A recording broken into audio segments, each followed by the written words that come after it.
Okay, Jai Shri Krishna, everyone. Hari Om and welcome to 2025's first session of online Gita Parayan and Satsang. We are meant to have this every alternate Saturday at 10:30 p.m. Singapore time. So please make sure that you attend this every alternate week, and also please invite your friends and families and relative, everyone to please join in this online Gita Parayan and Satsang. Let us start today. The session sequence will be like this. We will have invocation prayers followed by welcome address. Then we will have the chanting of Gita Dhyanam, followed by the Parayan of the specific Gita chapter for that week. Then we will chant Gita Mahatmyam, and we will follow that up by a talk by the session speaker with Q&A. So please have your questions ready so that we can get answers from the session speaker. We will have some Gita Jayanti related announcements in terms of the upcoming events that are happening. And then we will have the closing prayers for the week. Let us get started for this week. We will start with the invocation prayers. May I request Padmini Chandrasekharji to please start with the invocation prayers.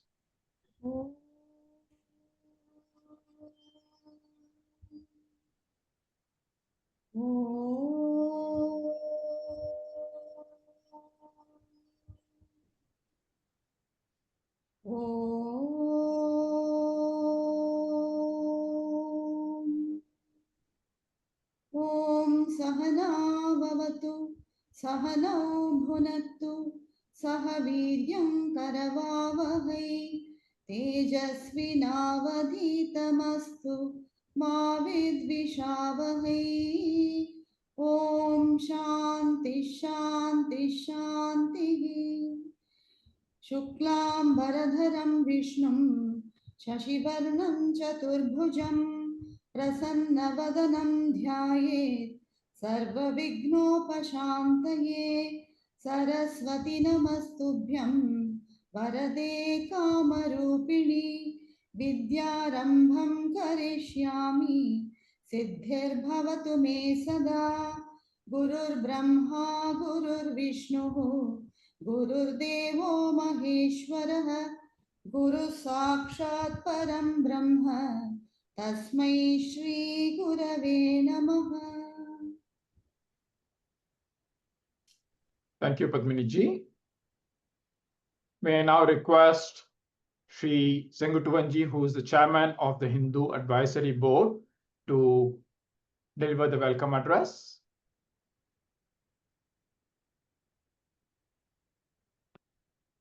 Namaste, everyone. Can you hear me clearly?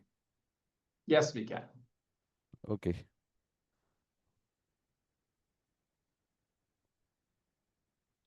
Sadashiva Samarambham Shankaracharya Madhyamam Asmadacharya Varyandam Vande Guru Paramparam Ishwaro Guru Ratmeti Murti Beda Vibhagini Vyomavat Vyapta Dehaya Sri Dakshinamurte Namaha Vyasaya Vishnu Rupaya Vyasa Rupaye Vishnave Namo Vai Brahma Nidaye Vashishtaya Namo Namaha.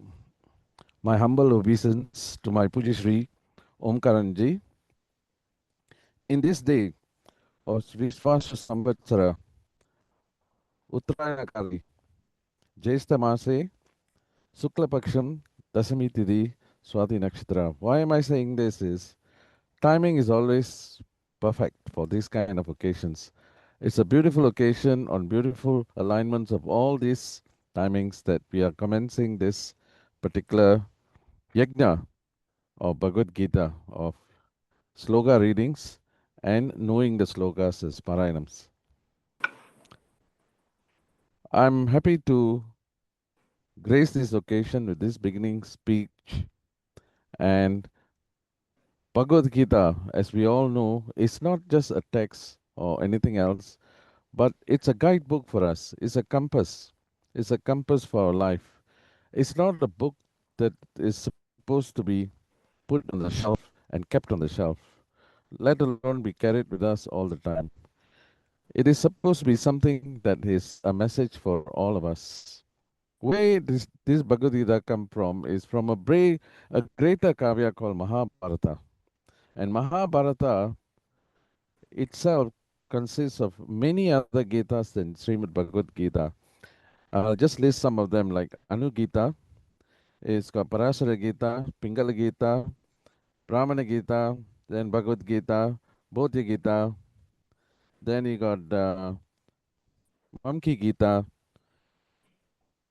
Vijikchu Gita, Sivasam, Sivasampaga Gita, Vyada Gita, which is the Butcher's Gita, Harita Gita, Uttara Gita, and Pandu Gita, and so on. There's a lot of small, small Gitas. But the Gita, the Bhagavad Gita that we are going to read, sits right as the core of all the Mahabharata. Why Mahabharata Gita, the Bhagavad Gita is always taken upon reference is because that what it encompasses. It encompasses the whole essence of the cryptic Upanishads, which is the essence of the Vedas itself. All other Gitas talks about some level of Vedanta, but the one which is quite wholesome is Srimad Bhagavad Gita, which comes from the voice of Sri Krishna. Goes to our great Guru Vyasa. We are in the month, another 5 more days we'll be celebrating the Purnima, Guru Purnima, in his honor. So it's very timely that we start off this Gita about this time. And we must give glory for what Vyasa has done, placing this particular Bhagavad Gita right in the midst of the Bhishma Parva and explaining to us the very essence of Upanishads through the voice of Sri Krishna. The poetical symmetry must go to Vyasa and how he put it together in 700 slokas, 700 odd slokas, and given us the whole essence of the Upanishads through the voice of Krishna is amazing. So, what are we supposed to do in reading this Gita? Now, Gita it is good to be read, good to be chanted, but it's best to be assimilated.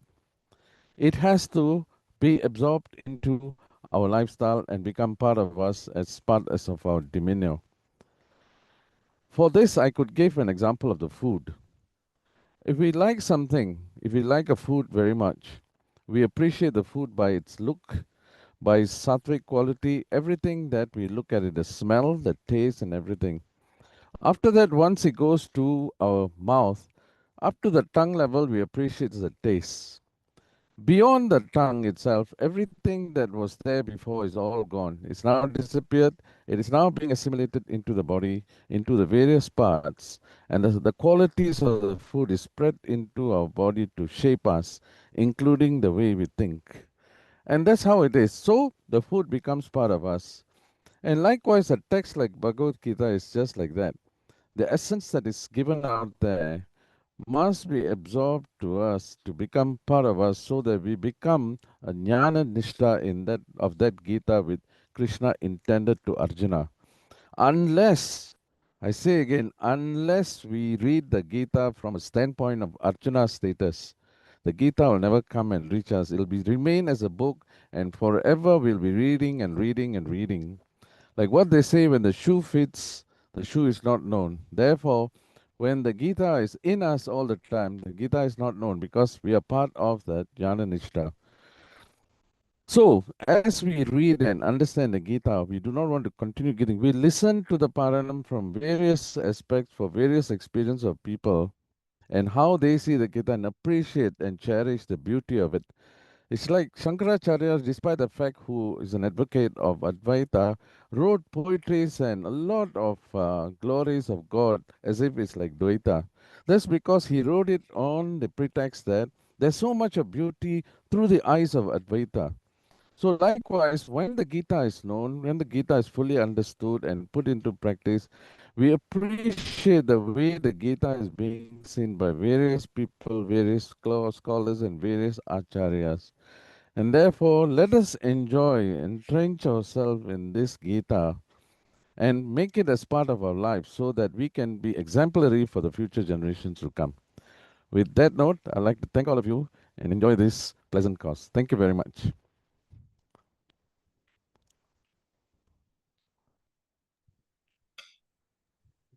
Thank you so much, Sangatwanji, for that opening remark and for reminding us that, Gita is not just for Parayan, but it really has to be assimilated in us. Thank you for that.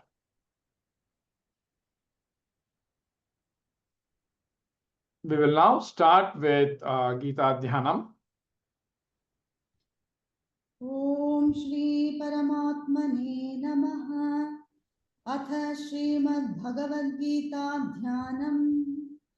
ॐ पार्थाय प्रतिबोधितां भगवता नारायणेन स्वयं व्यासेन ग्रथितां पुराणमुनिना मध्ये महाभारतम् अद्वैतामृतवर्षिणीं भगवतीम् अष्टादशाध्यायिनीम् अम्ब त्वामनुसन्दधामि भगवद्गीते भवद्वेषिणी।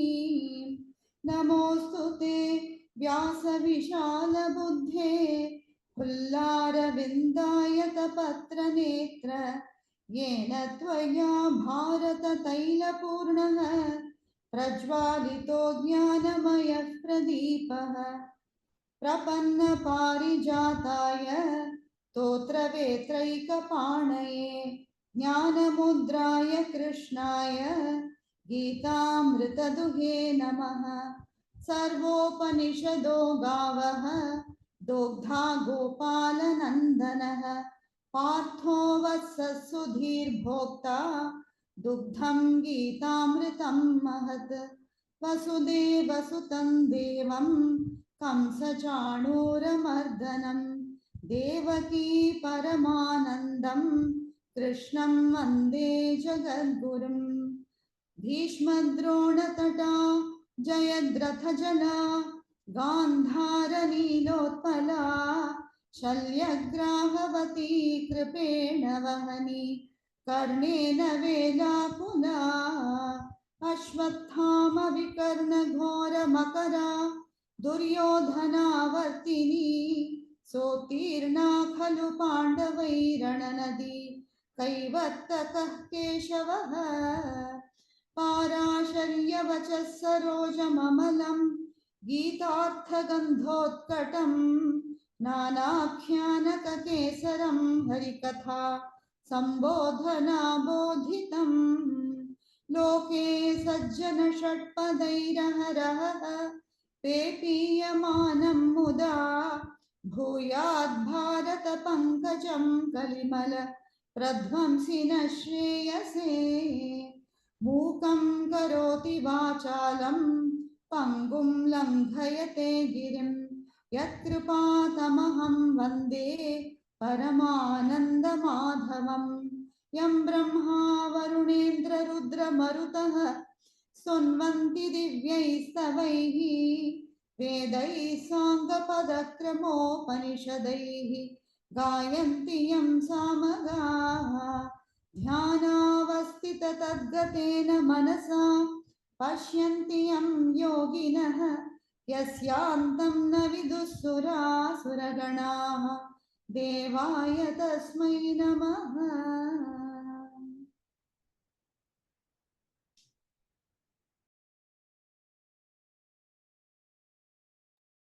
We'll now proceed with chapter 1. ॐ श्री परमात्मने नमः। अथ प्रथमोऽध्यायः अर्जुन विषादयोगः। धृतराष्ट्र उवाच धर्मक्षेत्रे कुरुक्षेत्रे समवेतायुयुत्सवः मामकाः पाण्डवाश्चैव किमकुर्वत सञ्जय। सञ्जय उवाच दृष्ट्वा तु पाण्डवानीकं व्यूढं दुर्योधनस्तदा आचार्यमुपसङ्गम्य राजा वचनमब्रवीत् पश्यैतां पाण्डुपुत्राणां आचार्यमहतीं च मूं व्यूढान् द्रुपदपुत्रेण तव शिष्येण धीमता अत्र शूरा महेश्वासाः भीमार्जुनसमायुधि युयुधानो विराटश्च द्रुपदश्च महारथः धृष्टकेतुश्चेकितानः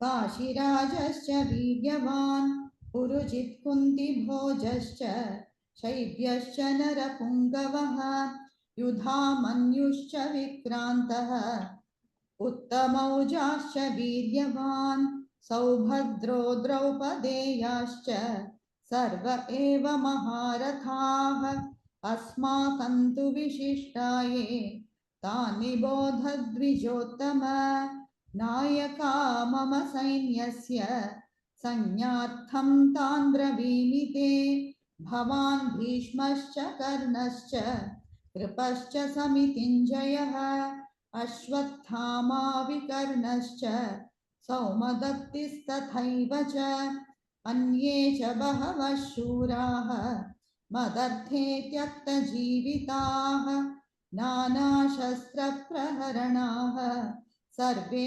युद्धविशारदाः अपर्याप्तं तदस्माकं बलं भीष्माभिरक्षितं पर्याप्तं त्विदमेतेषां बलं भीमाभिरक्षितम् अयनेषु च सर्वेषु यथा भागमवस्थिताः भीष्ममेवाभिरक्षन्तु भवन्तः सर्व एव हि तस्य सञ्जनयन् हर्षं कुरुवृद्धः पितामहः सिंहनादं विनद्योच्चैः शङ्खं दद्मौ प्रतापवान् ततः शङ्खाश्च भैर्यश्च पणवानकगोमुखाः सहसैवाभ्यहन्यन्त सशब्दस्तु मुलोऽभवत् ततः श्वेतैर्हयैर्युक्ते महति स्यन्दने स्थितौ माधवः पाण्डवश्चैव दिव्यौ शङ्खौ प्रदध्मतुः पाञ्चजन्यं हृषीकेशः देवदत्तं धनञ्जयः पौण्ड्रं दद्मौ महाशङ्खं भीमकर्मावृकोदरः अनन्तविजयं राजा कुन्तीपुत्रो युधिष्ठिरः नकुलः सह देवश्च सुघोषमणिपुष्पकौ काश्यश्च परमेश्वासः शिखण्डी च महारथः धृष्टद्युम्नो विराटश्च सात्यकिश्चापराजितः द्रुपदो द्रौपदेयाश्च सर्वशः पृथिवीपते सौभद्रश्च महाबाहुः शङ्खान् दध्मुः पृथक् पृथक् सघोषोधार्तराष्ट्राणां हृदयानि व्यदारयत् नभश्च पृथिवीं चैव तुमुलो व्यनुनादयन् अथ व्यवस्थितान् दृष्ट्वा धार्तराष्ट्रान् कपिध्वजः प्रवृत्ते शस्त्रसम्पाते धनुरुद्यम्य पाण्डवः हृषीकेशं तदा वाक्यम् इदमाह महीपते अर्जुन उवाच सेनयोरुभयोर्मध्ये रथं स्थापयमेच्युत यावदेतान्निरीक्षेऽहं योद्धुकामानवस्थितान् कैर्मया सह योद्धव्यम् अस्मिन् रणसमुद्यमे योत्स्यमानानवेक्षेऽहं य एतेऽत्र समागताः धार्तराष्ट्रस्य दुर्बुद्धेः युद्धे प्रियचिकीर्षवः। सञ्जय उवाच एवमुक्तो हृषीकेशः गुडाकेशेन भारत सेनयोरुभयोर्मध्ये स्थापयित्वा रथोत्तमं भीष्मद्रोणप्रमुखतः सर्वेषां च महीक्षिताम् उवाच पार्थ पश्येतान् समवेतान् कुरूनिति तत्रापश्यत् स्थितान् पार्थः पितॄनथ पितामहान् आचार्यान् मातुलान् भ्रातॄन् पुत्रान् पौत्रान् सख्युंस्तथा श्वशुरान् सुहृदश्चैव सेनयोरुभयोरपि तान् समीक्ष्य स कौन्तेयः सर्वान् बन्धूनवस्थितान् कृपया परयाविष्टः विषीदन्निदमब्रवीत्। अर्जुन उवाच दृष्ट्वेमौ स्वजनं कृष्ण युयुत्सुं समुपस्थितं सीदन्ति मम गात्राणि मुखं च परिशुष्यति वेपथुश्च शरीरे मे रोमहर्षश्च जायते गाण्डीवं स्रंसते हस्तात् त्वच्चैव परिदह्यते न च शक्नोम्यवस्थातुं भ्रमतीव च मे मनः निमित्तानि च पश्यामि विपरीतानि केशव न च श्रेयोऽनुपश्यामि हत्वा स्वजनमाहवे न काङ्क्षे विजयं कृष्ण न च राज्यं सुखानि च किन्नो राज्येन गोविन्द किं भोगैर्जीवितेन वा येषामर्थे काङ्क्षितन्नः राज्यं भोगाः सुखानि च त इमेव स्थिता युद्धे प्राणांस् त्यक्त्वा धनानि च आचार्याः पितरः पुत्राः तथैव च पितामहाः मातुलाः श्वशुराः पौत्राः श्यालाः सम्बन्धिनस्तथा एतान्न हन्तुमिच्छामि घ्नतोऽपि मधुसूदन अपि त्रैलोक्यराज्यस्य हेतुः किन्नु मही कृते निहत्य धार्तराष्ट्रान्नः का प्रीतिः स्यात् जनार्दन पापमेवाश्रयेदस्मान् हत्वैतानाततायिनः तस्मान्नार्हा वयो हन्तुं धार्तराष्ट्रान् स्वबान्धवान् स्वजनौ हि कथं हत्वा सुखिनः स्याम माधव यद्यप्येतेन पश्यन्ति लोभोपहत चेतसः कुलक्षयकृतं दोषं मित्रद्रोहे च पातकम् कथन्न ज्ञेयमस्माभिः पापादस्मान्निवर्तितुं कुलक्षयकृतं दोषं प्रपश्यद्भिर्जनार्दन कुलक्षये प्रणश्यन्ति कुलधर्माः सनातनाः धर्मे नष्टे कुलं कृत्स्नम् अधर्मोऽभिभवत्युत अधर्माभिभवात् कृष्ण प्रदुष्यन्ति कुलस्त्रियः स्त्रीषु दुष्टासु वार्ष्णेय जायते वर्णसङ्करः सङ्करो नरकायैव कुलघ्नानां कुलस्य च पतन्ति पितरो ह्येषां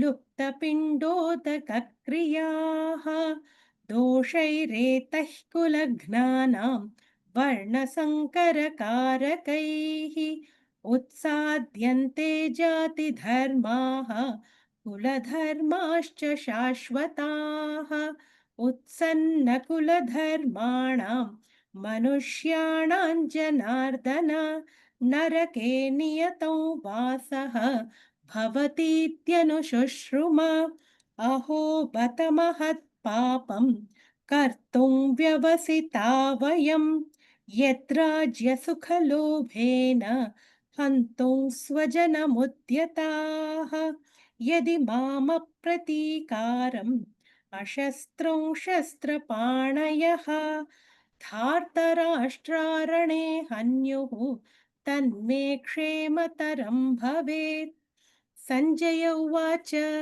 एवमुक्त्वार्जुनः सङ्ख्ये रथोपस्थ उपाविशत् विसृज्य सशरं चापं शोकसंविघ्नमानसः ॐ तत्सत् इति श्रीमद्भगवद्गीतासु उपनिषत्सु ब्रह्मविद्यायां योगशास्त्रे श्रीकृष्णार्जुनसंवादे अर्जुनविषादयोगो नाम प्रथमोऽध्यायः।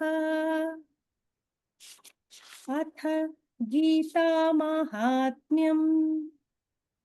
गीताशास्त्रमिदं पुण्यं यः पठेत् प्रयतः पुमान् विष्णोः पदमवाप्नोति भयशोकादिवर्जितः।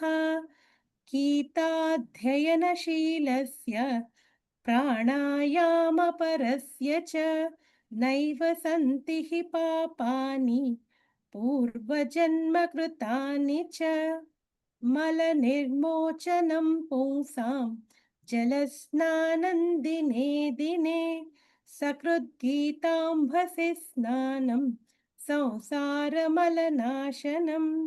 गीता सुगीता कर्तव्या किमन्यः शास्त्रविस्तरैः या स्वयं पद्मनाभस्य मुखपद्माद् विनिसृता। भारतामृतसर्वस्वं विष्णोर्वक्त्राद्विनिसृतं गीता गङ्गोदकं पीत्वा पुनर्जन्म न विद्यते। सर्वोपनिषदो गावः दोग्धा गोपालनन्दनः पार्थो वत्सः सुधीर्भोक्ता दुग्धं गीतामृतं महत्। एको शास्त्रं देवकी पुत्रगीतम् एको देवो देवकी पुत्र एव एको मन्त्रस्तस्य नामानि यानि कर्माप्येकन्तस्य देवस्य सेवा।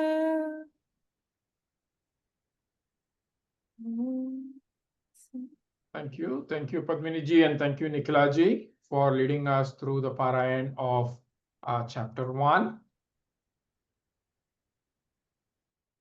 We will now have the session lecture by Swami Samachittananda, who is the president of Ramakrishna Mission Singapore. Swamiji, Hari Om and welcome.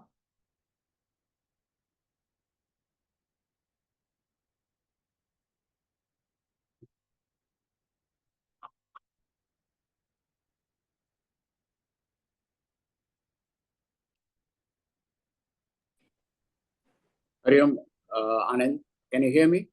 Yes, we can hear you.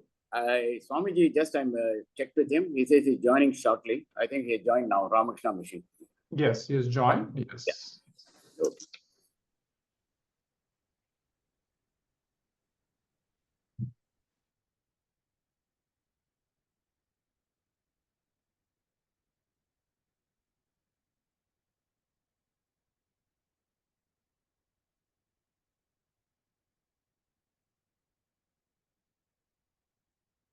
I think Swami is just coming online, so we will start Swamiji's lecture in about a minute's time. Swamiji, Hari Om. Hari Om, Hari Om. Hari Om.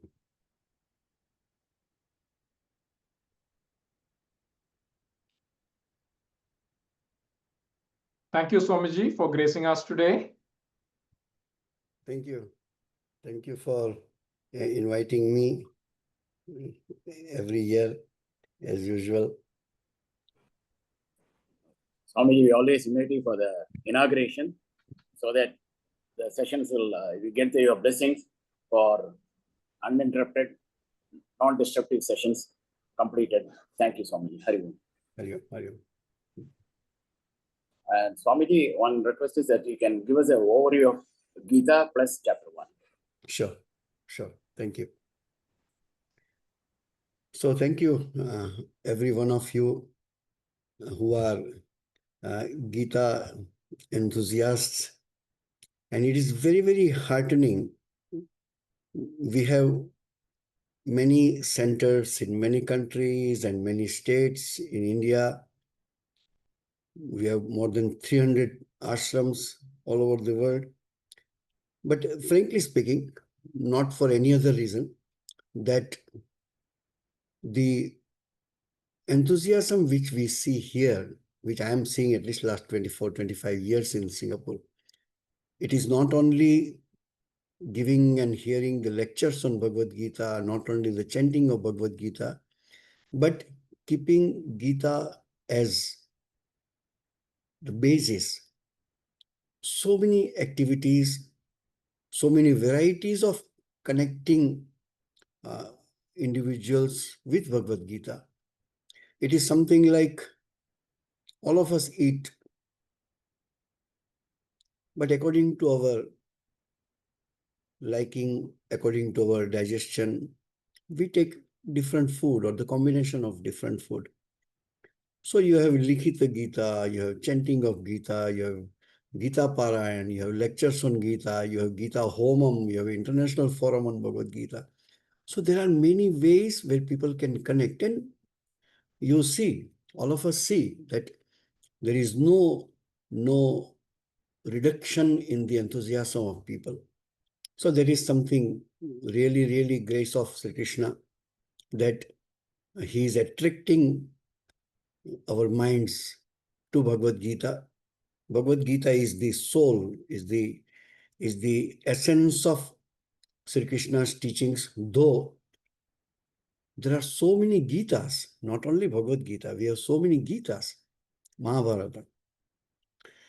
But Bhagavad Gita seems to have taken the center stage.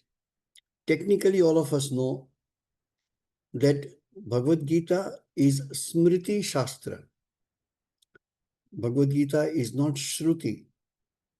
The basis of Sanatana Dharma is Shruti, that is Upanishads, which are Jnanakanda of Vedas. Bhagavad Gita is part of Mahabharata. Mahabharata is called Pancham Veda, out of respect, no issue. But if there is any conflict in the mind of a scholar, devotee generally doesn't have that conflict because devotee see from spiritual point of view. But if there is any scholarly technicality, then it is the Shruti, Upanishads, which will have to be accepted and not Bhagavad Gita. Though this conflict, everybody talks for hundreds of years, this has never happened, that Gita stands against Vedas or Vedas stands against Gita. How it can be? How it can be? But still, technically when we write Shruti, Smriti and Nyaya, so Gita is a Smriti Prasthana, out of the Prasthanatraya, as you know. So Gita. So here, we spend little time on chapter number 1 and then little time for the total essence and what Bhagavad Gita is all about. You heard Swami Sadatmanji speaking for 4 days. You have heard many Swamis, many scholars continuously understanding of Bhagavad Gita. I always give an example. Bhagavad Gita is like a lift in a multi-story building. It has a capacity to take you to the highest floor, but you select according to your requirement. You go to the 3rd floor. People stay on 3rd floor, hardly goes to the 4th floor also, because there is no purpose to go. But there are some, not that one who stays on the high, not from that point of view. But Bhagavad Gita is Yoga Shastra. And this Bhagavad Gita is meant to show the human being not only the goal of their life, but also the path. Bhagavad Gita has discussed all the aspects of our life, start from food to the highest attitude of jnana, details of bhakti, and details of the cosmic form of God. Bhagavad Gita has discussed everything. That's why it's a holistic scripture. Just now I was thinking before coming, Bhagavad Gita is always mentioned as a scripture of mankind.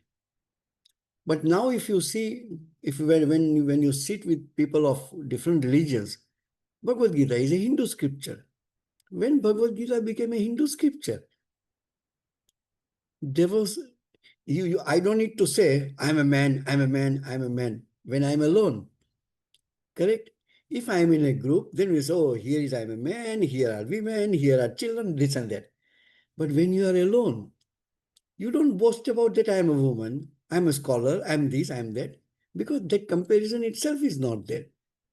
Not a single, let me say from other point of view, we always put in this way, as you know, we are part of interreligious organizations in Singapore. So whenever we meet, we say Hinduism is the oldest religion as we know today. There could be, before Hinduism, could be something, we have no idea. But Hinduism is the oldest religion. When it was started, we do not know. Because it was a way of life, Kalyana Marga, a path, a way of life which was given. Some people say it was given for that time. You don't need to have Varnashrama Dharma now. I said, okay, you believe in Varnashrama Dharma or don't believe, it doesn't make you small or big because of that. But that's how society was classified once upon a time. Now it doesn't mean much. We have some traditional practices for any ceremony, for anything. Oh, you look for a Brahmin to do something. That's a practice. So we honor it. Nothing wrong about it. But when it comes to bhakti, when it comes to jnana, there is no varnashrama dharma in spiritual life. Varnashrama dharma is a social interpretation of people's classification. If we are sitting here and say we are 100 people, you can classify these 100 people, men, women, you can classify, people with specs, people without specs, you can classify, people fat and thin, you can classify, people tall and short, you can classify. Different way of classification could be there. In the same way, at that time, society was divided according to, we know this sloka, I don't need to say that, all of you know. When it says Chatuvaranam Maya Srishtam Guna Karma Vibhaga, so we did a mistake. What mistake we did? A Brahmin son has to be a Brahmin. No, Bhagavan never told that. Can we think today? A Brahmin son is a Kshatriya. But when Sri Krishna says, when I divided, I classified. And according to Guna and Karma, not two people are similar in their gunas, in their karmas. How they can be classified into one group of Brahmin or Kshatriya or something? This mistake we have done. And that's why this whole concept of social upheaval came in reservation theories and in a caste theories, and somebody is low and because of untouchables, it all started from that time. When I told I'm a Brahmin because my father is Brahmin. No, Sri Krishna never told that. Sri Krishna never told that. So this interpretation, when it comes, on many platforms, people ask us this question. Anytime question answer is there about Hinduism, definitely there is a question on the caste system. I said, yes, where there is no class system, every society has a class system. Every religion has classes. Fortunately, Hinduism has only 4. There are other religions where there are more than 100. And they 100 fight with each other. You don't see Kshatriya and Brahmins fight with each other. No. Yeah, because of practicality, maybe sometimes in the past or in present also, because of the caste of some people, we have deprived them of something. This mistake we have done. We deprived women for a long time. We inherited, or rather, we inculcated, from which culture, I have no idea. I'm not a student of sociology. We never had many concepts which are so popular or which were popular once upon a time. You know, there was a system of sati pratha. Husband dies, so wife dies. Even wife is hale and hearty and healthy. She sits on the funeral pyre with the husband. That was a practice for a small period of time. Abolished when British came. It was necessary to be abolished. And no Hindu ever protested from that point of view. No, we want to hold on to it. But if that was so, was it a Hindu practice? I don't think so. Show me one sati in Ramayana. Show me one sati in Mahabharata. Some people say after Mahabharata war, no. There is no sati like that. We have many practices which which was not there. For example, now you may have in Hindu society also the divorce cases. Show me one case of divorce in your traditional Hinduism. Anybody was divorced in Ramayana Mahabharata? No, we don't have that concept. But does it mean it was correct not to have a concept? I do not know. Many times we say, yes, it is not good, but it is good to be separated if there is a perennial misunderstanding and a risk of staying with each other. You separate, it's okay. But you don't tell this is a Hindu. This is not a Hindu principle. So coming back to the first chapter, I think 1 or 2 years before I told this, not that I am belittling or I am undermining the importance of the first chapter. First chapter is part of Bhagavad Gita, but it is a very distinct chapter. You don't have any one shloka told by Sri Krishna. You don't have any shloka which has any spiritual message.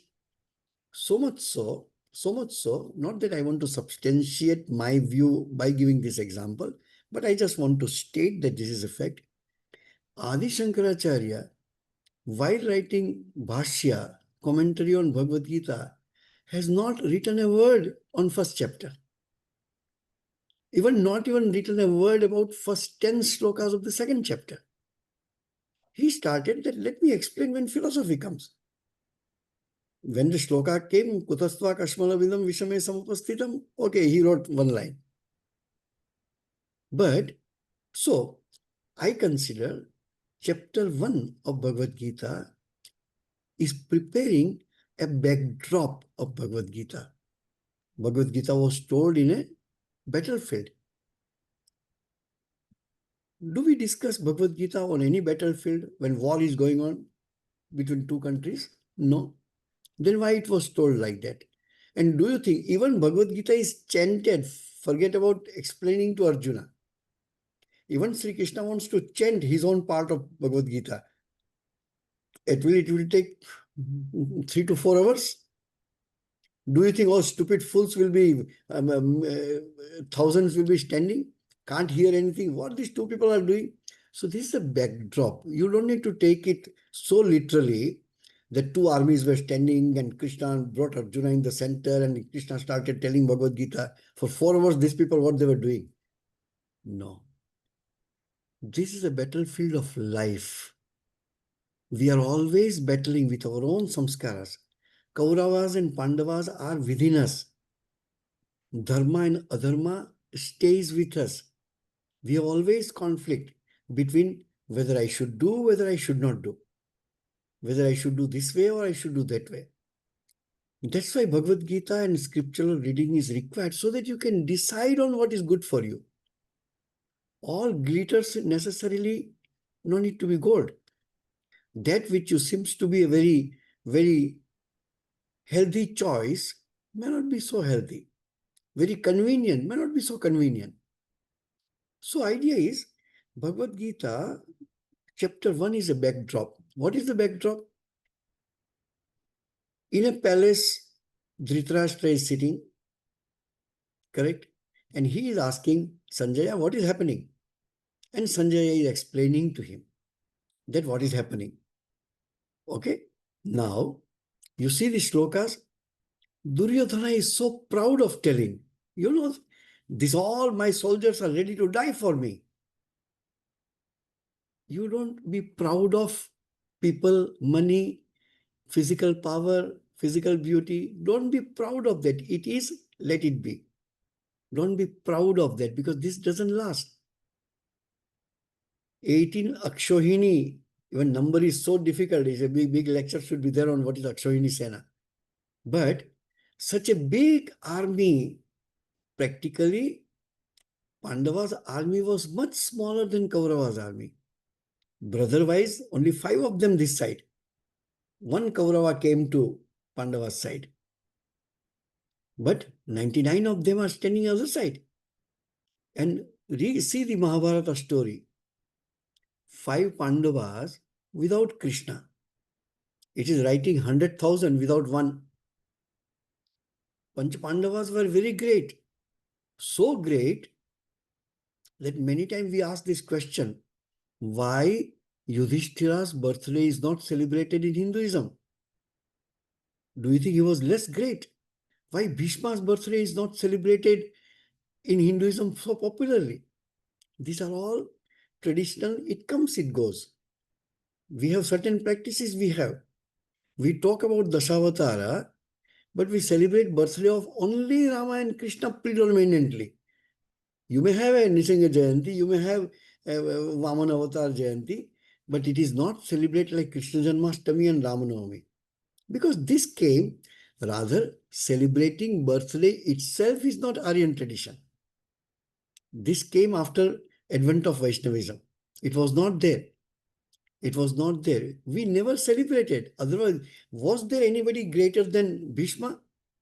Even Sri Krishna will get up when Bhishma enters. But Bhishma's birthday we don't celebrate. Celebrating birthday is not there in Aryan culture.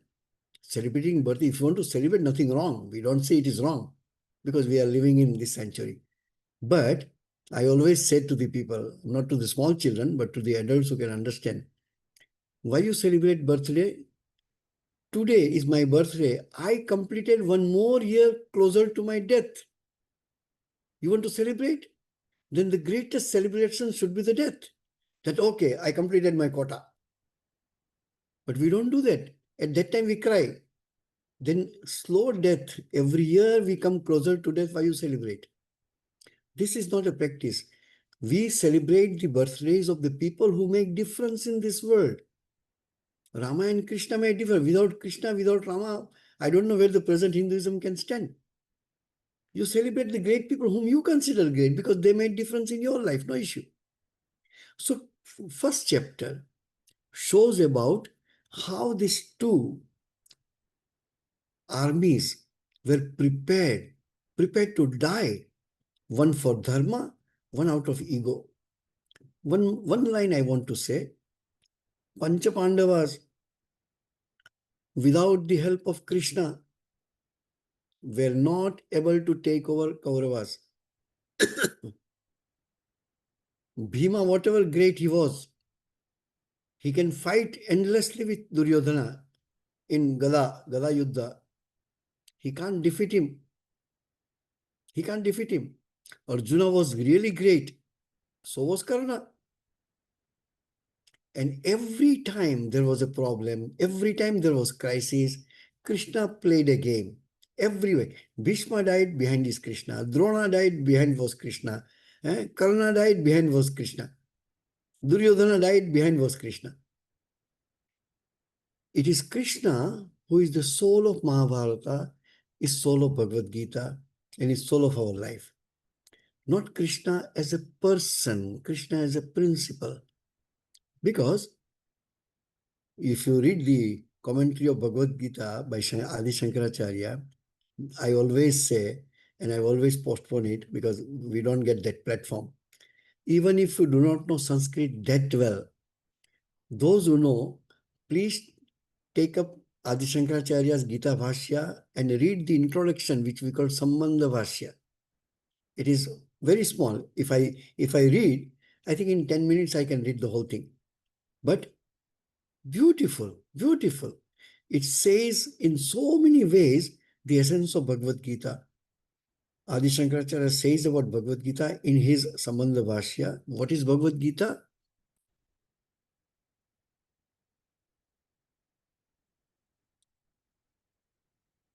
Samasta Vedanta Sarabhuta Sangraha Rupam. Bhagavad Gita is a compilation of the wisdom of the Vedas. Is it compilation of the essence of the Vedas? Why? Because Krishna puts it. The whole Bhagavad Gita, 700 shlokas are not spoken by Krishna. One by Dhritarashtra, some by Sanjaya, some by Arjuna, and most by Krishna, because Krishna is the speaker. Krishna is the singer of this Bhagavad Gita. Now, so first chapter is a backdrop. It gives the Patabhumi, the backdrop of Bhagavad Gita and why it is told. And this backdrop, you have to study from person-wise how Duryodhana comes into picture. It is practically Duryodhana, because of him this war happened. Nobody was interested. In Kaurava side, anybody was interested? Drona, no. Bhishma, no. Karna also, no. Pandava side, nobody was interested. Only this one man was interested. No, we want to fight, and I can show you what I can do. Bhishma told, don't be a fool. Krishna is there. No, I want to fight. And they were so loyal. Okay, I will be in your team anyway. Sri Krishna told this to others. So essence of first chapter is this. When you see the arrangement of the army, Sri Krishna told to Arjuna several times in Mahabharata, Bhishma is even worshipable, respectable even for me also. But he must be killed because he is standing in the side of adharma. Dronacharya is your guru. He is standing in the side of other. None of them could say this one, Duryodhana, we abandon you. We want to go to Krishna. Seeing Krishna, though very neutral, he is not taking part in the fight, in the war. But Krishna is in the dharma side. Was it not clear to Bhishma and Kripa and Drona? Yes, it was clear. And don't mistake, Duryodhana was not a fool. Duryodhana was a scholar. When Krishna showed his second Vishwarupa, the Vishwarupa in the court of Kauravas, Duryodhana also saw it. He is a magician. Don't believe in Krishna. He couldn't faith. When in Mahabharata war, when 15th chapter, when we see the Vishwarupa Darshana by showing, Krishna is showing to Arjuna, not only Arjuna saw it, many people saw it. Sanjaya told to Dhritarashtra, correct? So Sanjaya has seen it. Bhishma was seeing from a distance with folded hands. That was the greatest privilege of his life, to see Vishwarupa Darshana of Sri Krishna. Of course, Arjuna has seen. So here, capacity to realize God, capacity to understand, fathom, and realize the cosmic form of God. In Kaurava side also there were people, in Pandava side also there were people. So consider first chapter. You want to recite, you want to remember, you want to memorize, nothing wrong. It is part of Bhagavad Gita, it is part of Mahabharata. But the teachings of Bhagavad Gita, the spiritual discussion on any topic in Bhagavad Gita starts from the 11th shloka of the second chapter of Bhagavad Gita. Now let us give little time. We have a maximum 8-10 minutes more. Is the essence of Bhagavad Gita. What Bhagavad Gita is, I tell you one small incident. Many people are not that good readers. So their patience is not there to read the whole Bhagavad Gita. So I tell, take up any Bhagavad Gita, translated in the language which you prefer, and just read the simple translation of 700 shlokas. Don't try to study it. Don't try to understand it. Just read. It may take hardly 1 to 1.5 hours for you to read this 2,000 lines, the translation. At least you will have some idea of what Bhagavad Gita stands for. A very, very helicopter view, very, very in general view of Bhagavad Gita, what it stands for. When you do that, many scholars, even all of us today, if we were to give opinion, you will find we will have many opinions about it. Tell me in one word what Bhagavad Gita stands for. A devotional minded say Krishna. Somebody will say liberation. Somebody will say karma. I will say detachment. You can see in whichever you want to see. Essence remains the same.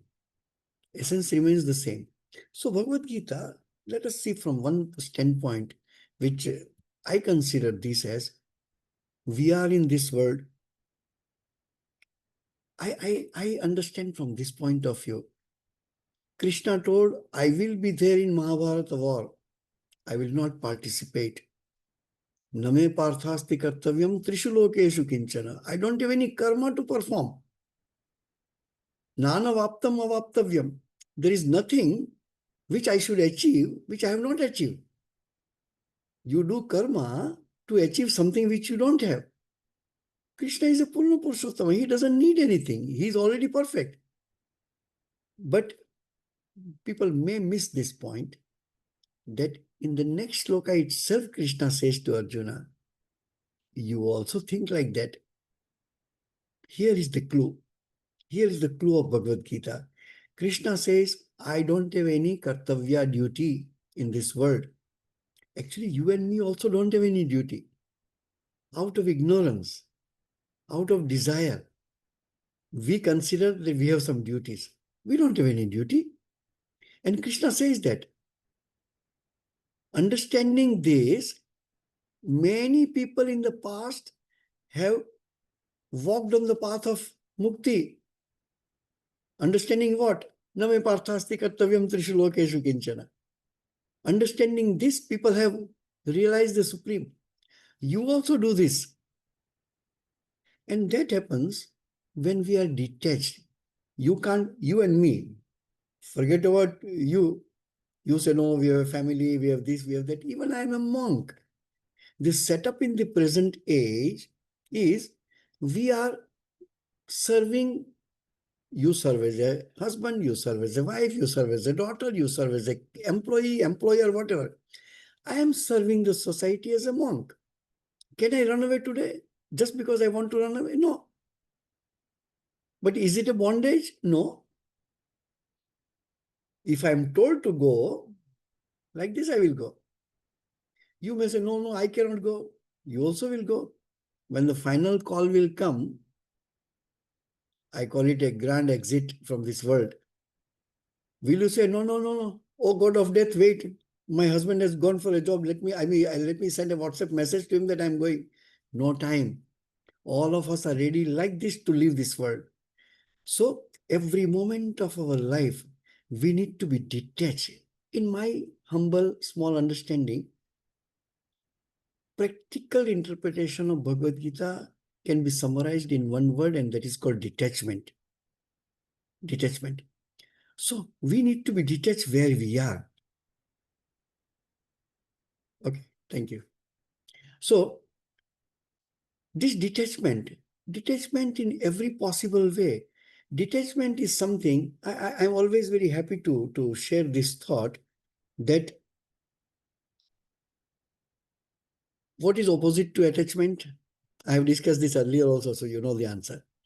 What is opposite to attachment? 99% people will say detachment is opposite to attachment. No. Detachment is in the center. Attachment is this side. Aversion or hatred is other side. Detachment is the right attitude. Detachment is in the center. If I'm attached, I definitely get pain. If I hate or if I have aversion, not only I get pain, I give pain to people. Detachment is the right attitude. I am neither attached to anything, nor I have aversion for anything. If you have this detachment, then only it is possible for you to smoothly walk on the path of liberation. And it doesn't matter who you are and what you are. Even if you are a housewife, you can be detached. Even if you are a CEO, you can be detached. Even if you are a monk, you can be detached. Detachment is a spirit. Detachment is not running away from where we are. Because we know, you say, you know, Swamiji, I have got Ferrari. Can you take Ferrari with you when you die? Not even the key of Ferrari you can take with you. Forget about the Ferrari. Swamiji, I have got this many million in my bank account. Forget about million. Take 1 cent with you and go. Let me see you can take or not. You cannot. Detachment is from. Detachment doesn't tell you to disown your thing. Detachment tells you that you are the caretaker of whatever you have. Whatever you have in terms of possession, whatever you have in terms of relation, whatever you have in terms of your lineage, your ancestry, whatever. Everything is temporary. Just remembering that, Krishna says this one, remembering that, be in this world. Nothing belongs to me. I have nothing to achieve. I will try to achieve something which I can take with me. If I can't take with me, why I should put so much effort to achieve? But according to our station in life, according to our status in society, according to our greed, according to our vasanas, desires, we achieve many things in this world. Sometimes we are eligible, sometimes we achieve out of hook and crook. Sometimes we try to sneak and do something wrong. We know, Krishna within ourselves knows, hey, you are doing something wrong. But our desire is so powerful, we ignore what Krishna says. There is a nice sloka, once we had discussed about, it comes in the second chapter only. Dhyayato vishayan punsa sangasteshu upajayate, sangat sanjayate kama, kamat krodho vijayate.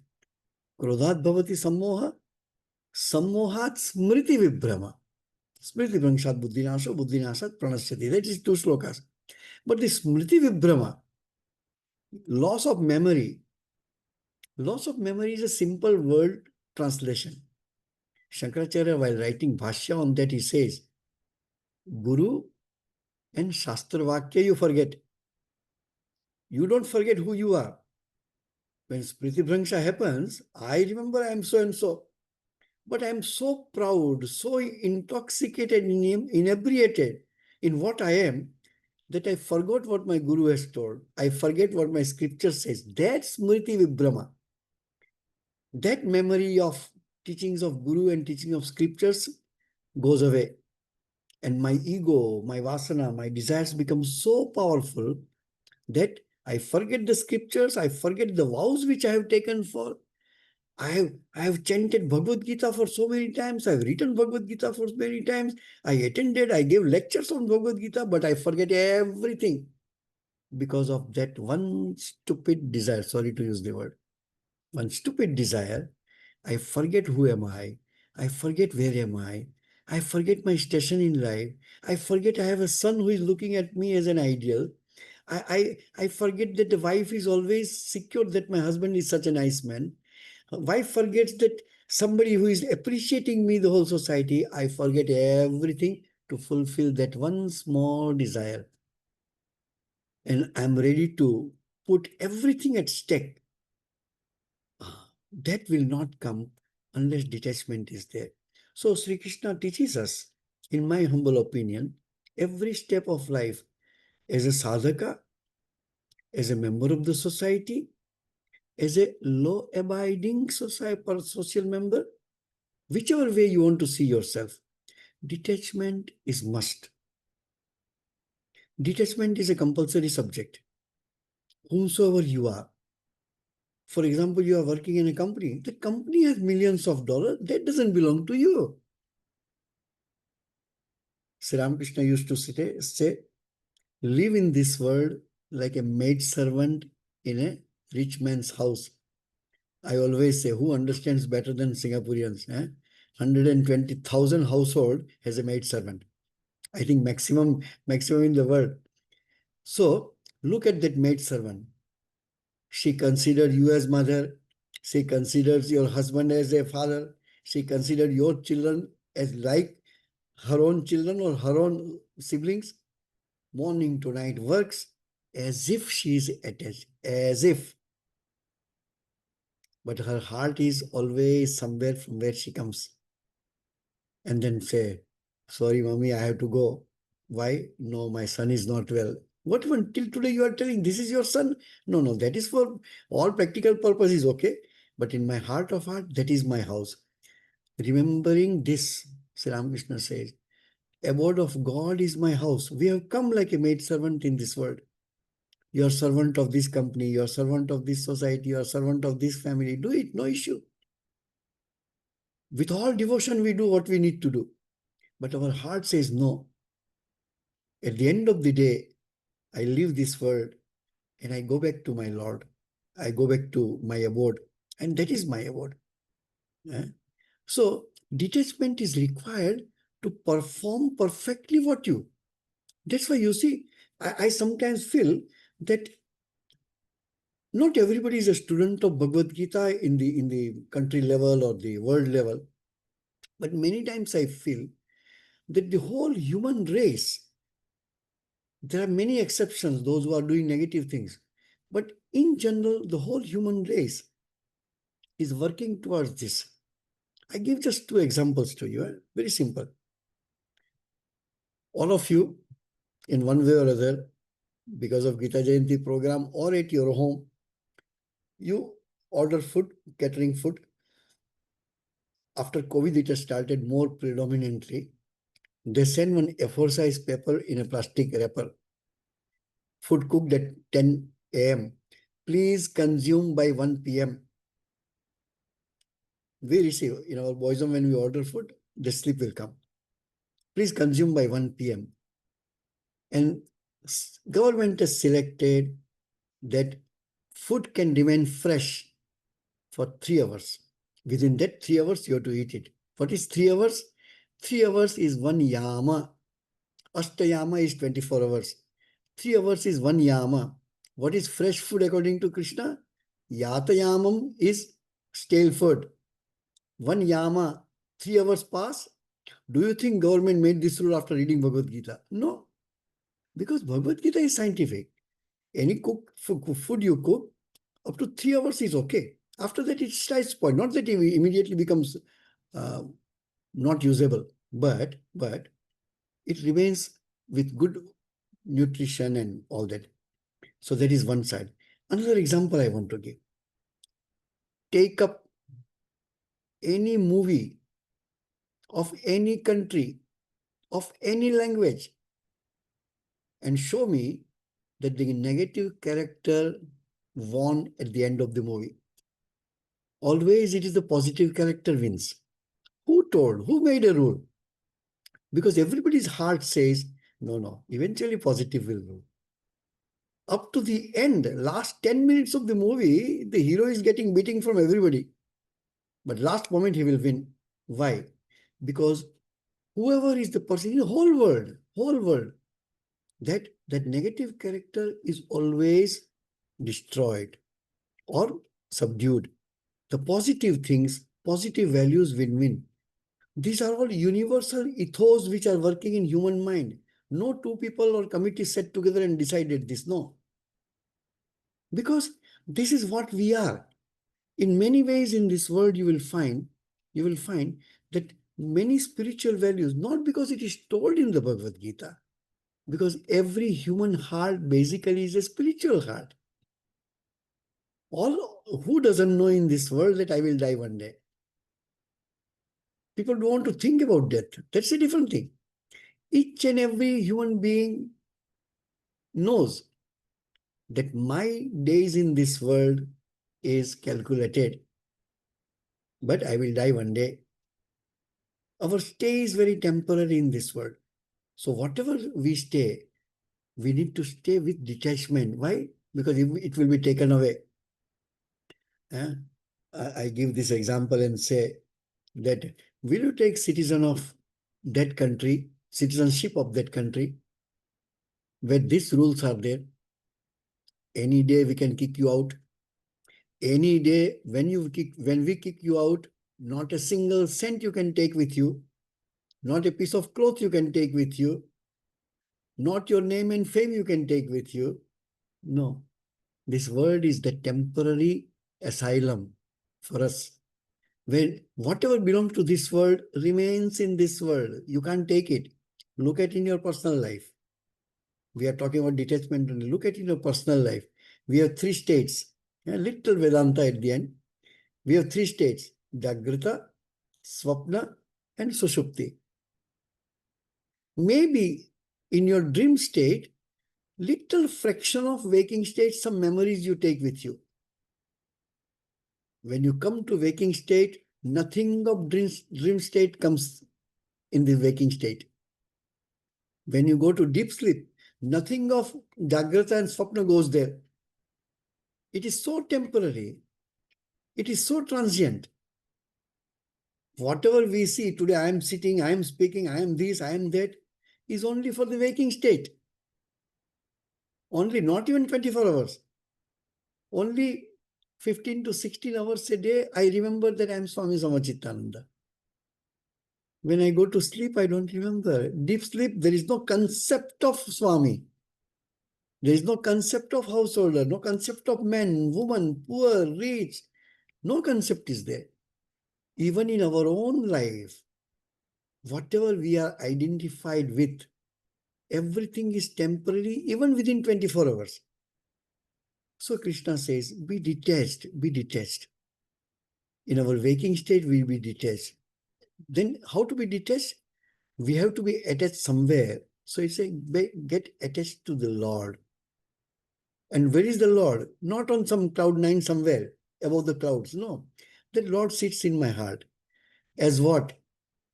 Other day I had a chance to speak to some very senior nuns of some Catholic group. And I was supposed to talk about little. So I told that when you say kingdom of heaven is within you, when a Hindu says God resides in your heart as a Antaryamin, the consciousness as a human being, not mind, thought, and memory, the consciousness, that consciousness is God. Scientific way try to find out.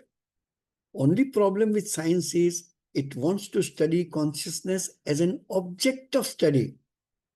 Religion says you are the consciousness. Without consciousness, body will not be there. A Western Occidental expression is his soul left. And we say he left the body because you are the soul. You can't leave soul. You can't leave yourself. You leave the body. And they will say, no, his soul left. No, he's not here to leave the soul. He is the soul.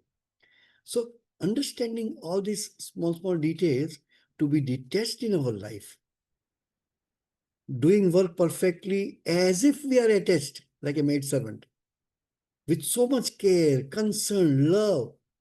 But in heart of heart, knows, no, this is not my house. These are not my relations. This is not my country. I have come here for a time being. I have come here for a short time. I come to work out my money so that I can go and be happy with my children and family. We have come here to work out our destiny. And our family is with Lord. We go back, not as a person again. I end with very small but very, very significant example given by Swami Vivekananda. Millions and millions of droplets fall in the ocean, what we call rain.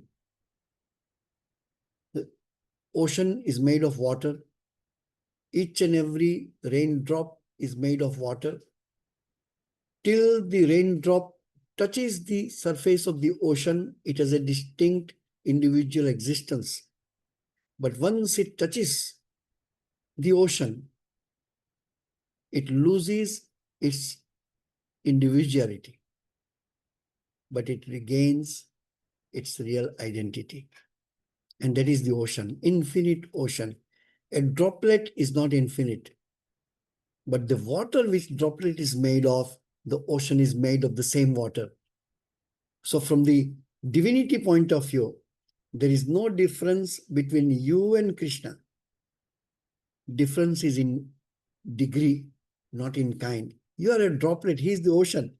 When you meet with the ocean, your individual, that Samachittananda individuality will be lost. But I will get my true identity. That is Brahman, which is Atman, which is the ocean, in this example. May Lord help us to understand his words. May we grow that wisdom so that we can never cease to study. We never give up Bhagavad Gita, and may Bhagavad Gita never gives us up. If you give up, you can still join. If Krishna gives you up, no way, no way. So we do not want Sri Krishna or Bhagavad Gita should desert us. Even if we by mistake anytime are away, may Sri Krishna pull us closer to him and with his teachings. Hari Om.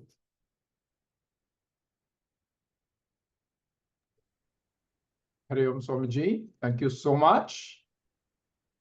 for beautifully giving us a summary of the Gita and for really telling us, how chapter 1 sets the background and how important it is to actually apply the Gita in our lives. So thank you so much.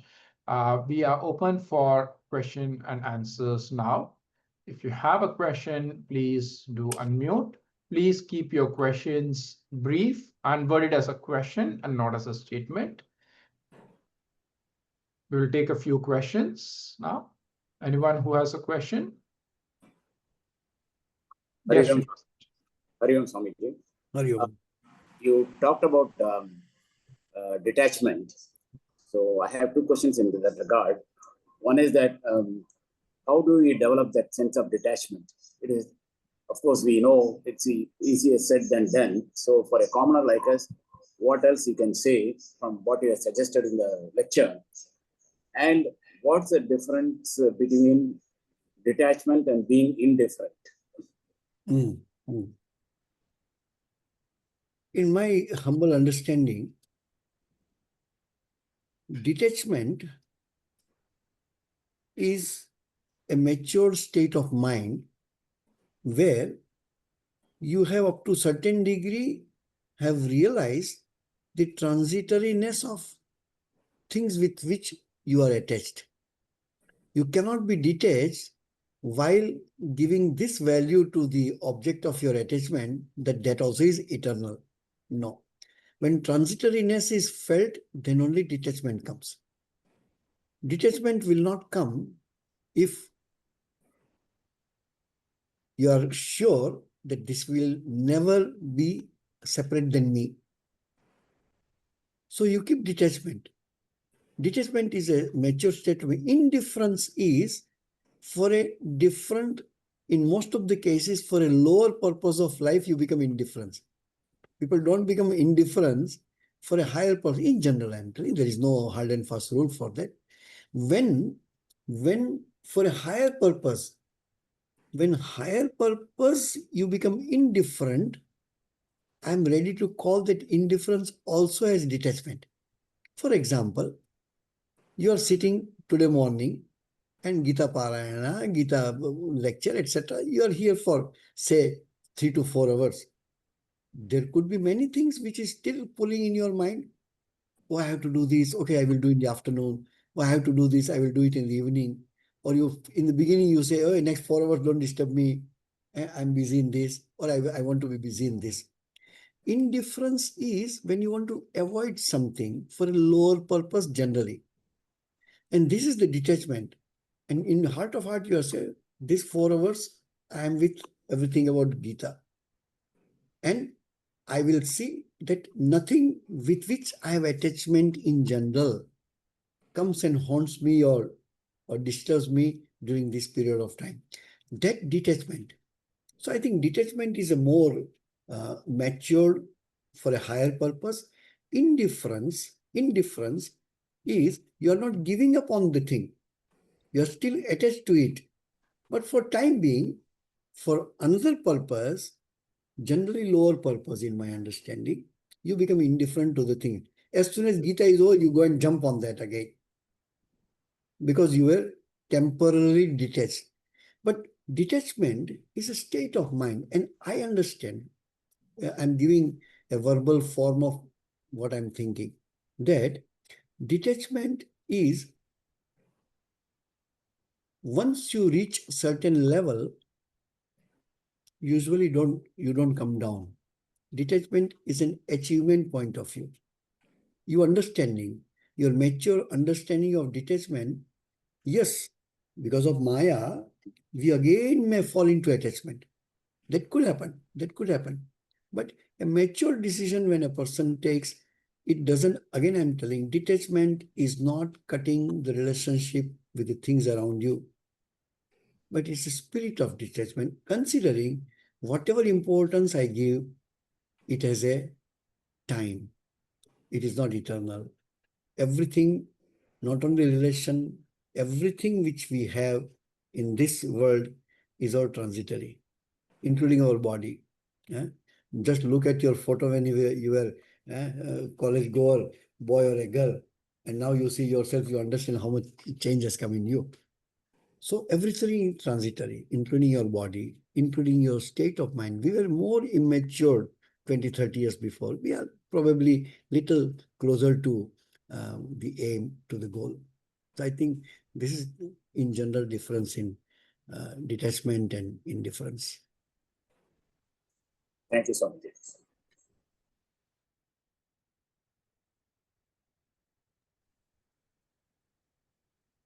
Thank you, Swamiji. We are open to other questions. Anyone else, if you would like to ask a question, please come on the video and please ask your question, Swamiji.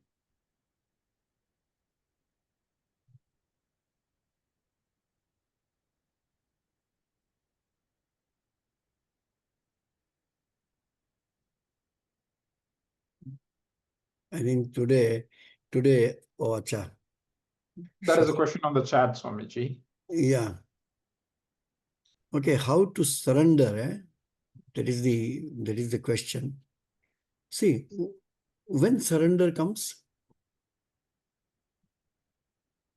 I always say, whenever we have a question, think from a very, very, very basic standpoint. Let us not become so philosophical immediately. Otherwise, we make the question more difficult. When surrender comes, surrender is possible only after you have put all your efforts. Without putting effort, there is no surrender. If you don't put any effort in doing sadhana or in solving a question, then surrender will be either comes as an effect of your tamasika vritti, that I don't want to do anything, whatever God wants to do, let him do. That is not surrender. Surrender is, Sri Ramakrishna is a beautiful example. A steamer started sailing in the ocean, in the sea. A bird was sitting on the mast of that steamer, and absent-mindedly, the steamer went quite far in the ocean inside. When the bird came into senses, bird says there is no land nearby. All water, and bird cannot land on water. So the story says bird went to the eastern side, came back to the mast, came to the western side, came back to the mast, couldn't find land, north, south. Sri Ramakrishna says, after putting all effort, the bird came and sat on the mast at the end. That is surrender, that now wherever this boat will take me, wherever this steamer will take me, I have to go. Because my efforts are over. I can't find any place to land. I have only one place to land, and that is mast. And mast of the steamer is what you call name of God or scripture or whatever. We have all the efforts. We put all the efforts. Surrender will come after all your efforts are over. Not that you have to work like a bull, but you have to intellectually understand that there is nothing on which I can depend on. We have seen people, plenty of money in bank account, so many relations, so many servants, sitting at the heart attack came, and nobody in the world can save, neither his dollar nor his relations, nobody can save, because we know that everything is temporary. But that you cannot say, allow him to die. No, you do your best. You do your best. In the same way, we put all our effort. Effort in what? Effort in being free. All your purushakara, all the purusharthas, you put it. Do all sadhanas, study of Bhagavad Gita, chanting of Bhagavad Gita, everything you do. Then you say, oh God, now also I am not able to, oh Krishna. Now you take hold of myself. But that will not come until you exhaust everything. So just going to temple and doing Sastanga Pranam is easier, but surrendering to God is difficult in terms of that dependence, that surrender will not come unless you be free from putting all your efforts, that my efforts are absolutely insufficient. Then only God comes into picture.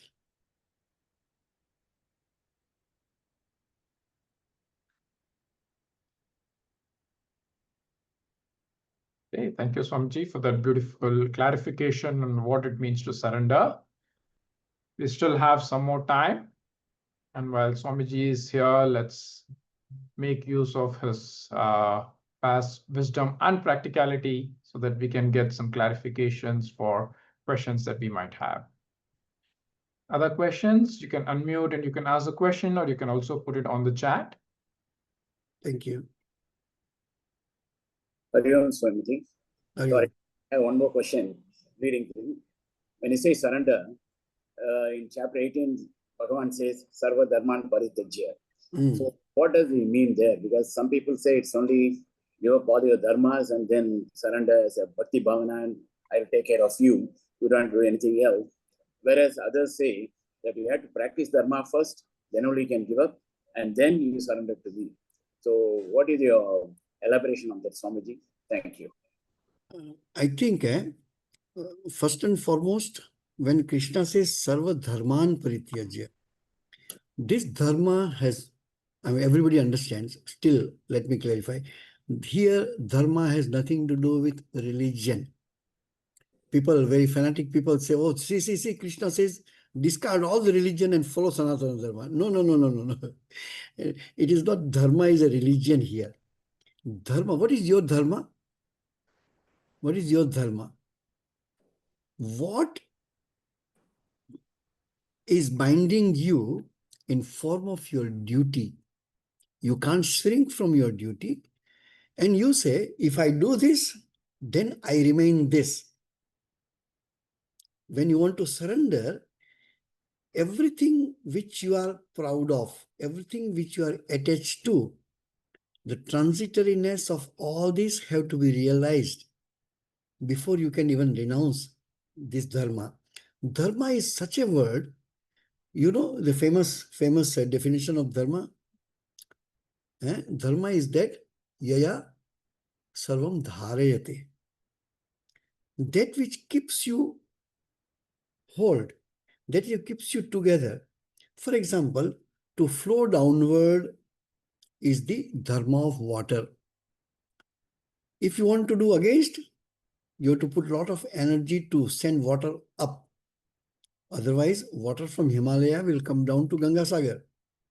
That is the dharma of water. Sri Krishna is telling you to renounce that dharma? I don't think so.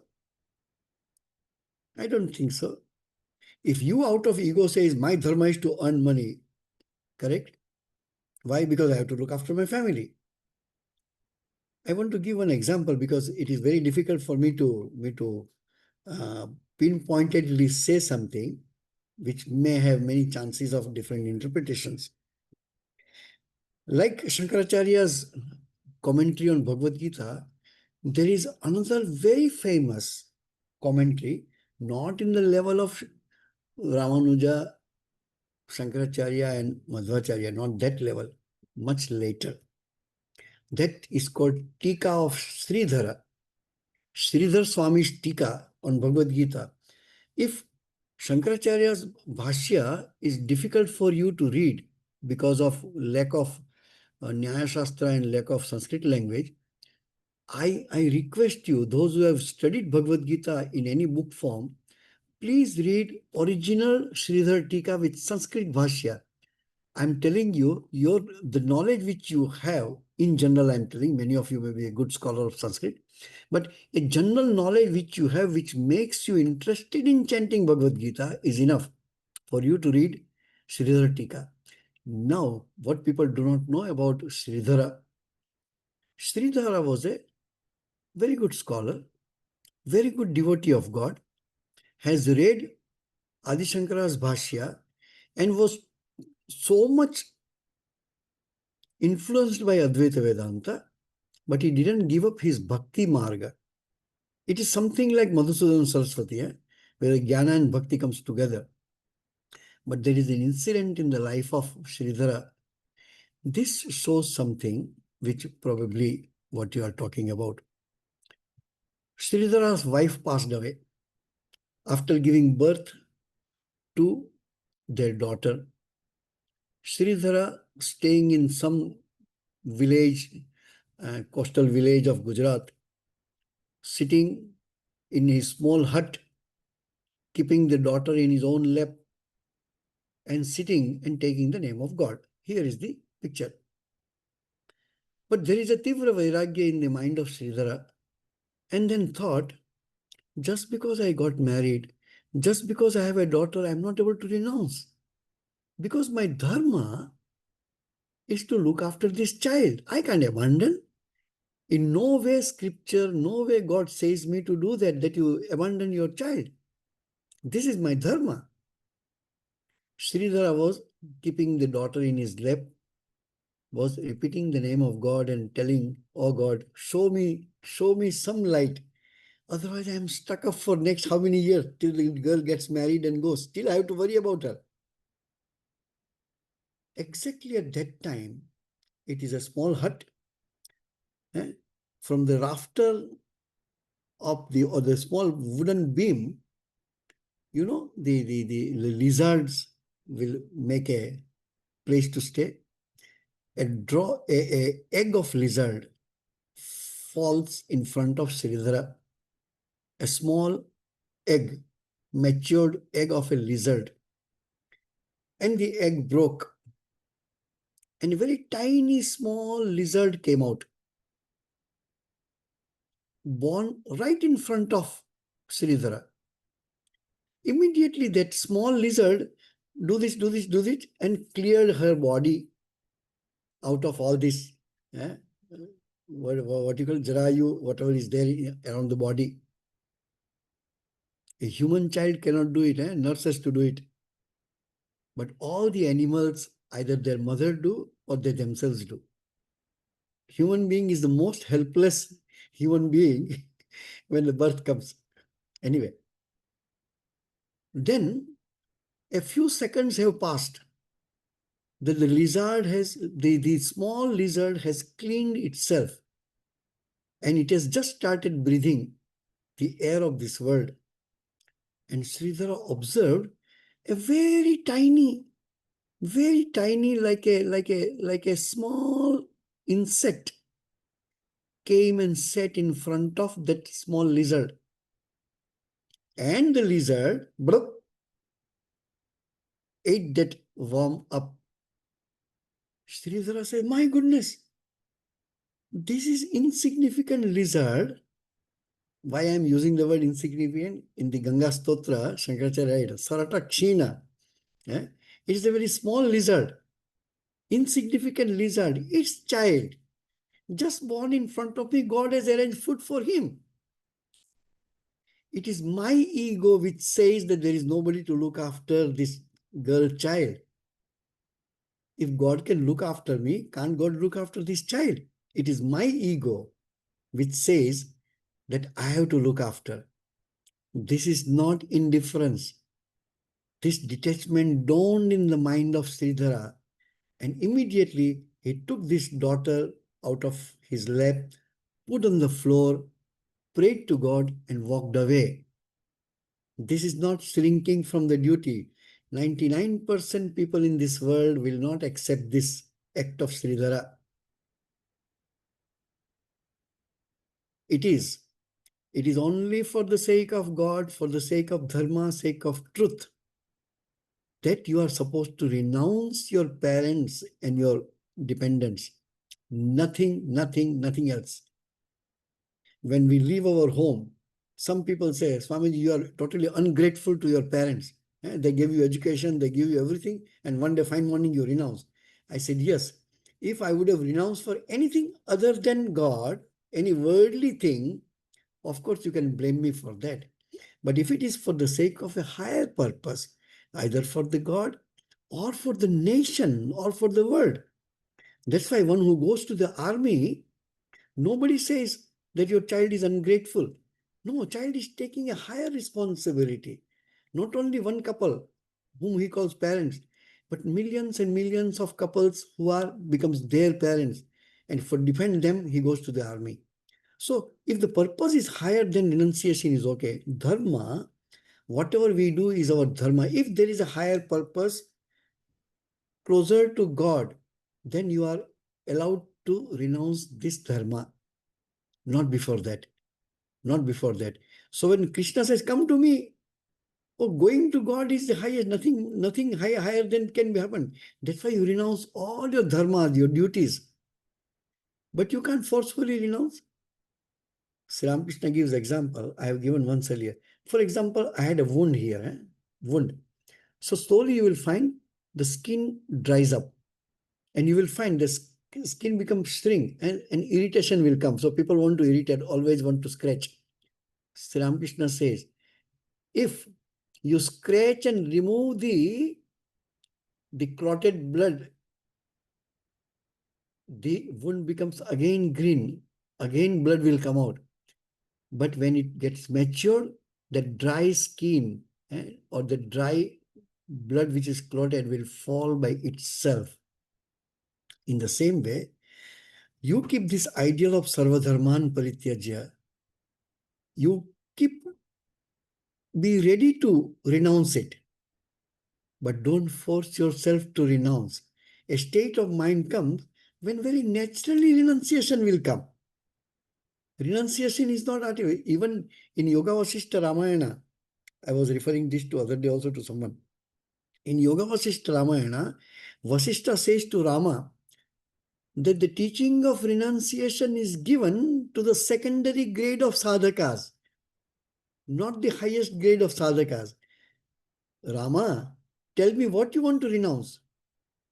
Prove to me, Vasishtha says, prove to me that world is bereft of God. Whatever is without God, you renounce. Is there anything without God? Why you want to renounce? Renunciation comes for the second grade of people. Even if I am a monk, though very insignificant monk, we worship Rama, no? Do I say I don't worship any householder? No. He is beyond this. He is beyond this. So, Sarva Dharman Parityaja is a very mature state of mind where you are willing to renounce at any moment. You are detached, but for a higher purpose. And that clarity comes so clear. By grace of God, it comes to many people early. I was reading first 25 pages of the Gospel of Sri Ramakrishna, and it becomes, by his grace, became clear. Okay, I am clear now. Somebody will look after my parents. It's not my responsibility. Am I shrinking? No. I'm not shrinking. I'm not shrinking. Idea is this: for a higher purpose, when you renounce your duty, that dharma here is mostly the duty. You say, my duty, because my duty is there, I can't do it. No. You renounce your duty and go to God. Otherwise, you cannot sit here for 4 hours. You have many duties to perform. Some people have to cook. Some people have to look after the patient. Somebody has to go to hospital, this and that. But no, for these 4 hours, I renounce all my duties and concentrate my mind on Bhagavad Gita. I think, in my humble opinion, this could be the meaning of Sarvadharman Parityaja. Thank you.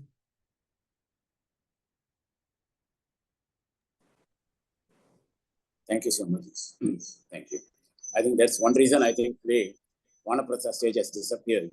That people are always attached, and I say it's my duty to look after not only my children, my grandchildren, my great-grandchildren in some cases. So that's where I think there is a misconception of the duty towards the family. Sorry, that's why we had this concept of Vanaprastha. Vanaprastha, I call it semi-retire. You are not going away from the family. You be in the family. As soon as your next generation starts working or gets married, you take a back seat. Okay, anytime you need my advice, need my help, you let me know. But allow me to lead my spiritual life. So people out of attachment continue and call it is my duty. No, it's not your duty. And again, human being is the only stupid social animal who holds on to this duty. Birds will kick the children out as soon as they are able to fly. They kick, get out from here. But from a positive sense, I'm not appreciating many times the Western way of life. By the age of 16, children want to be away from the parents. It's okay. It's your way of life. I have nothing to say. But renouncing for any higher purpose is the Sarvadharman Parityajala. Yeah. Thank you very much, Swamiji. Anyone else? Do you have questions for Swamiji?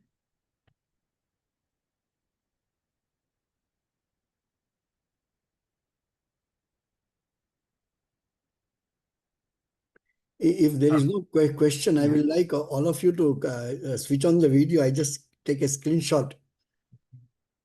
Yes, please. All of you, please do switch on your videos.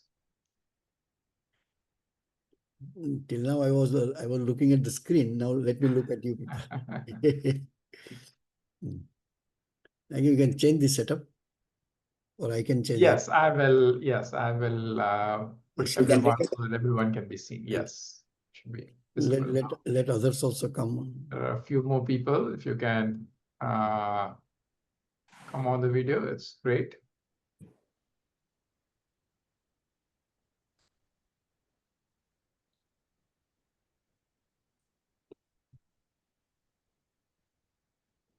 It's okay.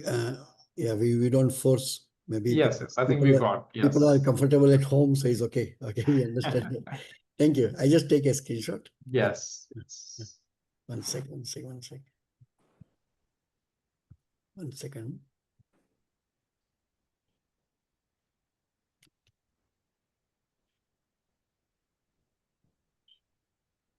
Okay. Wonderful. Yeah. So, there is one interesting question in chat. I think why was the universe created? You know, there is a this question was asked to Swami Vivekananda also, and he says that while being in Maya, you have no right to ask this question. Why I came into this world? This world is created by us in a way. Very interesting is there. Do you remember when you are born? No, someone told you that you are born, and that also you came to know this concept of birth only when you are quite a few years old. So idea is that why world was created, Advaita Vedanta says whether at all the world was created. There is one way of looking at. Then, even if you say it is created, what is the purpose of creation? There are technically two answers are there. One is what we in Bhakti Shastra we call Leela of God. God wants to play. And we, because of our desires, when we suffer, we say, oh, God created the world and I am suffering. This question was told by one of the disciples of Sri Ramakrishna.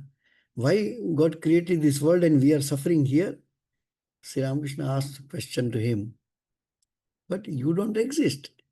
What exists is God himself. He plays with himself. That is one interpretation. So if you say objectively world was created, actually it is difficult scientifically to even prove the existence of the objective world. It is too big a theory, but it is just like your dream world. When you are in a dream, sleeping, who created that? Everything is there. People are there, sound is there, hunger, thirst, desires, everything practically, whatever you see in the waking state, it is there. Who created that? You created that. In the same way, this world is practically your creation. You are seeing yourself in an object which was a baby born to your parents. Correct? And then you say this world. No. This world, which is part of Prakriti, including your body, mind, is part of the Prakriti. So you say how it is created. No, it is your creation. There is, of course, one way of telling it. Highest way of telling, which the great guru of Shankaracharya told, it is not created. You say these are all theories. It doesn't give you answer. I leave you with my nothing to do with religion and philosophy. Pure science. I have a question which I'm asking. Throw some light. And if you have an answer, please come and tell me or email me or whatever. Okay. What is that scientific question? When the sky is clean, look at the sky. Infinite number of stars. Some are so small, means visibly, you can't even see. Take telescope, you can see many more stars than what you see by the naked eye. Think there is a star. There is a star. Then you say there is a Milky Way and solar system, this and that. Okay, everything is okay. I am not denying anything because it is science. think of a huge infinite space in which there is a solar system. Many solar system becomes a Milky Way. Like that, there are many Milky Ways. We do not know. Maybe science will say. In that, there is the farthest Milky Way. In that Milky Way, there is the farthest star. Farthest star. What is after that? Empty space? Or there are some more stars, but no, there is no other after that. That is the farthest Milky Way. In that farthest solar system's farthest star. What is after that?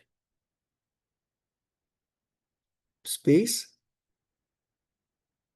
Now my question is, can infinite be created? Infinite cannot be created. It is illogical to say. In my small brain, even science is telling you this creation is Maya. There is no creation. You are short-sighted, seeing objects connected to you, nearer to you, which you think you are touching, smelling, etc. The word is, there is no creation. Infinite cannot be created. How infinite can be created? Then you say, no, then this world is limited. It is not infinite. If world is limited, then what is beyond that small world? Again, the question of infinity comes. With solar systems and Milky Ways, etc., or infinite space without anything. That's how Vedanta says, etasmat atmana akasha sambhutah. Akasha is, space is infinite, Atman is infinite. Another interpretation is, atmana sambhutah. I gave the birth to this universe. A very interesting thing is told. Have you seen a dead person? Maybe some of you must have heard this conversation with Sadhguru also. You have seen the dead body. You have not seen the dead person. Do you remember that you died? Do you remember you are born? These are all your assumptions that I was born and I will die. Okay, think that you are dead. What you will think? You think your dead body is dead because you are seeing. You are already seeing yourself dead. You cannot die. These are the big philosophical questions which haunts from birth of philosophy. And that's why our forefathers, rishis, came into this conclusion. What you see, duality is Maya. Only one existence is there. Either you call it yourself, you call it Atman, you call it God, you call it Brahman. Whenever there is duality, is ignorance. This word is creation. Tell me scientifically, you can tell me, forget about religion. Is the universe infinite? If not infinite, what is after that? If it is infinite, can infinite be created? With this, I leave you to answer your question.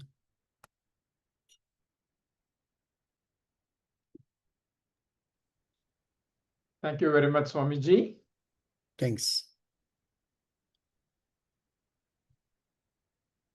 Thank you, everyone, for attending the Gita Parayan today. A couple of quick announcements that we will make with regard to Gita Jayanti activities. The first is that we recently had the International Gita Forum, where Swami Siddharthananda ji spoke on the topic meditation on meditator based on chapter 6 of the Bhagavad Gita. The videos of this International Gita Forum, as well as the Youth Forum and the Satsang that we had with Swamiji, are now available on the Gita Jayanti YouTube channel. So please access them. And please, if you've not had a chance to attend the forum, you can definitely listen to the lectures. If you want to refresh your memories of what Swamiji shared, you can also access these videos here. The next big event that we are going to be having is the Gita Havan, which is on the 27th of July. This is open for all. There is no registration required. We will be having Gita Havan. All the 700 shlokas of the Gita will be chanted, and everyone is welcome to offer Ahuti.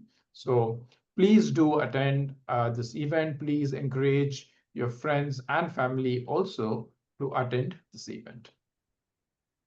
All information on the Gita Jayanti activities are available on the website. So please do access that on the website also.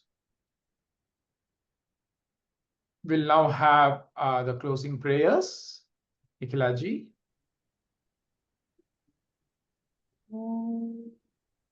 पूर्णमदः पूर्णमिदं पूर्णात् पूर्णमुदच्यते पूर्णस्य पूर्णमादाय पूर्णमेवावशिष्यते